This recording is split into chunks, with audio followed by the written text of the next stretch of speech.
नमस्कार. चला तर मी कल्पना माझ्या YouTube चॅनलवर तुम्हा सर्वांचं मनापासून खूप खूप स्वागत आहे. ह्या ठिकाणी आपण बटाटे घेतलेत. अर्धा किलो इतके हे बटाटे आहेत. सुरुवातीला ते आपल्याला स्वच्छ धुवून घ्यायचे. धुवून घेतल्यानंतर पाणी काढून दुसरं पाणी टाकून आपण कुकरला नेहमीप्रमाणे 3 शिट्ट्या करून घेणार आहोत. ह्या ठिकाणी कुकरला आपल्या 3 शिट्ट्या झालेल्या आहेत. आपण मधले बटाटे जे आहेत ते बाहेर सुद्धा काढलेले आहेत. त्यामध्ये अर्धे बटाटे आपण ह्या ठिकाणी बाजूला घेतलेले आहेत आणि छोटी अशी आपल्याला खिसणी घ्यायची आणि त्या खिसणीने आपण हे बटाटे जे आहेत ते किसून घेणार आहोत. नेहमी आपण जेव्हा कुठलेही वाळवणीचे पदार्थ करतो त्यासाठी आपल्याला छोटीच खिसणी वापरायची. जर मोठी वापरली किंवा मॅशरने केलं तर जे पदार्थ आपण बनवणार वाळवणीचे ते व्यवस्थित होणार नाहीत. त्यामुळे आवर्जून छोटीच खिसणी वापरा.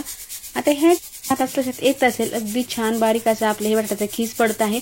सर्व बटाटे आपल्याला आता ह्याच पद्धतीने खिसून घ्यायचे. आता बटाटे तर खिसून झालेले आहेत. पूर्ण आपण साफ सुद्धा करून घेतलेला आहे. इतका आपला हा खीस निघालेला आहे. आता ह्या ठिकाणी आपल्याला पुढे 1 वाटी आपण इतका ह्या ठिकाणी साबुदाणा घेतलेला आहे. तो कच्चा साबुदाणा घेतलेला आहे सुरुवातीला. आता कढई गॅसवरती ठेवून आपण हा भाजून घेणार. हलकासा आपल्याला हा साबुदाणा फुलेपर्यंत भाजून घ्यायचा आहे. जास्तीचे कलर बदलेपर्यंत आपल्याला हा भाजायचा नाही.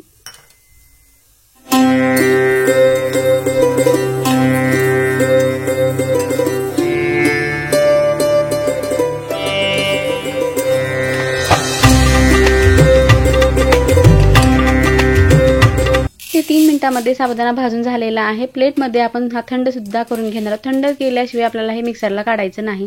जर असंच गरम असताना काढलं तर इतकं बारीक ह्याचं आपल्याला पीठ तयार होणार नाही. त्यामुळे थंड करूनच पीठ काढायचं. आता पूर्ण आपण ह्या ठिकाणी मिक्सरच्या भांड्यात टाकून घेतलेला आहे साबुदाणा आणि तो आपल्याला चांगले 2 मिनिटांकरता फिरवून घेतलेला आहे. अगदी छान याची पावडर बनून तयार झाली आहे. तरी सुद्धा आपल्याला हे चाळून घ्यायचंय. चाळून नाही घेतलं तर थोडेसे मोठे कण असतात ते वरती राहतात. ते आपल्याला डबल चाळून आणखीन एक वेळेस मध्ये टाकायचे. आता ह्या ठिकाणी साबुदाणा पूर्ण व्यवस्थित चाळून झालेला आहे. त्याच भांड्यामध्ये आपण 2 ते 3 इतक्या मिरच्या टाकलेल्या आहेत. तुमच्या आवडीनुसार कमी जास्त मिरच्या टाकलं तरी चालतात. मिरचीचं वाटण जे आहे ते पूर्ण आपल्या मिक्सरच्या भांड्यातून काढून घ्यायचंय. ह्या ठिकाणी तुम्ही लाल तिखट टाकलं तरी सुद्धा चालेल, पण मिरची टाकलं तर टेस्ट पण छान येते. किंवा उपवासाचं लाल तिखट असेल ते टाकलं तरी सुद्धा चालते. आता ह्या ठिकाणी सेंधी लोण टाकून घेतलेलं आहे. जिरे टाकून घेतलेले आहेत.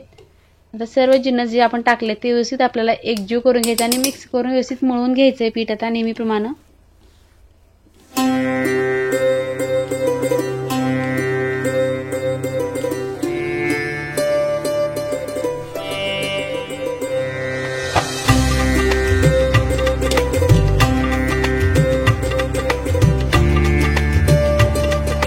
ठिकाणी व्यवस्थित आपलं पीठ मळून झालेलं आहे. पीठ जे आहे त्यात आपल्याला सुरुवातीला त्याचे गोळे बनवायचे छोटे छोटे, किंवा आपण असं मुटके टाईप बनवू शकतो, किंवा आपण जेव्हा वडे बनवतो त्या आकारात बनवलं तरी सुद्धा चालते. पण ह्या ठिकाणी मुटके टाईप मी बनवणार आहे. आणि चाळणी घेतलेली आहे. चाळणीला बिलकुल आपण ह्या ठिकाणी तेल वगैरे काहीच लावलेलं नाही. ह्या ठिकाणी आपण असे मुटके बनवून चाळणीवरती आपण 15 मिनिटाकरता स्टीम करून घेतलेला आहे. अगदी छान वापरलेला आहे. आता ते आपल्याला पॉलिथिनमध्ये काढून घ्यायचं. स्वच्छ करून घेतलेले असे पॉलिथिन घ्यायचं. त्यामध्ये जे आपण स्टीम करून घेतलेले गोळे आहेत ते टाकून द्यायचे आणि छान आपल्याला हे व्यवस्थित मळून घ्यायचं. चकल्या तुटणार नाहीत ह्या पद्धतीने आपल्याला व्यवस्थित मळून घ्यायचे. आता ह्या ठिकाणी आपलं पीठ व्यवस्थित तयार झालेलं आहे. फक्त मळताना आपल्याला काळजी घ्यायची की 5 मिनिट आपल्याला ह्या ठिकाणी वेळ द्यायचे. हाताला चटके बसत असेल तर आपण लाटण्याने सुद्धा ह्या ठिकाणी प्रेस करून मळू शकतो. ह्या ठिकाणी आता आपण शेवगा घेतलेला, चकल्याची प्लेट टाकून घेतलेली आहे. चमच्यानं गरम असल्यामुळे चमच्याने टाका, चटके बसणार नाहीत.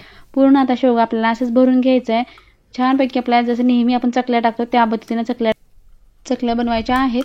चकल्या बिलकुल टाकताना तुटणार नाहीत, कारण पीठ इतकं छान तयार झालेलं आहे की आपली चकली जेवढी पाहिजे तितकी आपण लहान मोठी आकारामध्ये बनवू शकतो. बिलकुल ह्या चकल्या तुटत नाहीत. चौपट फुलणाऱ्या ह्या चकल्या बनवून तयार होतात. एक वेळेस तुम्ही ह्या पद्धतीच्या चकल्या नक्की बनवून पहा. केल्यानंतर कमेंटमध्ये सांगायला विसरू नका की ह्या चकल्या कशा झाल्या आहेत, किंवा तुम्ही चकल्या साबुदाण्याच्या कशा बनवता ते सुद्धा कमेंट करू सांगा. किंवा वाळवणीचे कुठले पदार्थ आणखी तुम्हाला पाहायचे असतील तर प्लीज कमेंटमध्ये सांगा. नक्की दाखवण्याचा प्रयत्न केला जाईल. तर ह्या ठिकाणी आपण सर्व चकल्या अशा बनवून घेणार आहोत.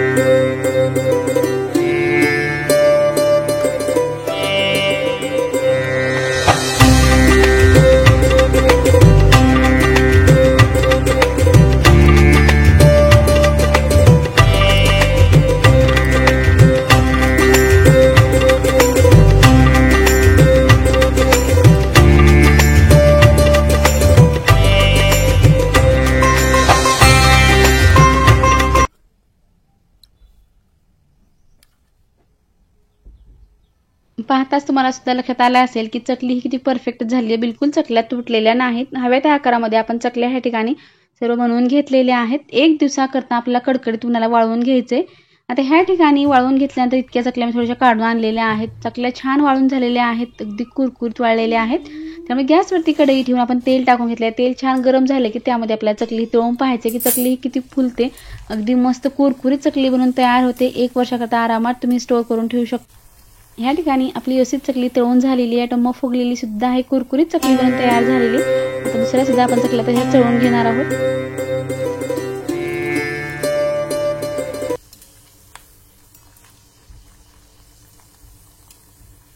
तर ह्या ठिकाणी तुम्हाला चकल्या सुद्धा तळून दाखवल्या. तुम्हाला पाहताच लक्षात आलं असेल की चकल्या ह्या कशा झाल्या आहेत.